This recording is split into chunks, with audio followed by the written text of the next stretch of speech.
फैसले पर दावा। फैसल चौधरी ने करारा जवाब दिया। बोल के प्रोग्राम अब पता चला में गुफ्तगू करते हुए फैसल चौधरी ने कहा, हामिद खान नवाज शरीफ के खिलाफ बतौर वकील पेश हुए। बाद में हामिद खान केस छोड़कर भाग गए। उनका कहना था कि वक्त और हालात बदलें तो फरार नहीं ढूंढना चाहिए। पानामा केस सियासी नहीं, मेरिट पर था।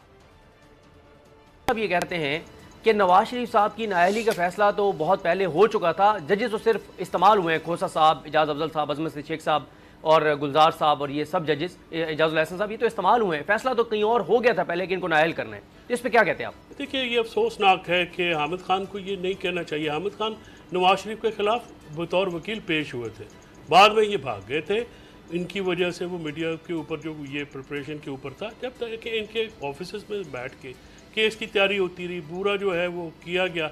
अब जब मामलात और वक्त और माहौल बदले तो फिर इस तरह से एस्केप नहीं ढूंढने चाहिए। मेरे ख्याल में पनामा का जो जजमेंट है वो बिल्कुल, जो उसको जिस तरह से कहा जाता है कि सियासी ये केस है, मैं बिल्कुल इस बात को नहीं तस्लीम करता। वो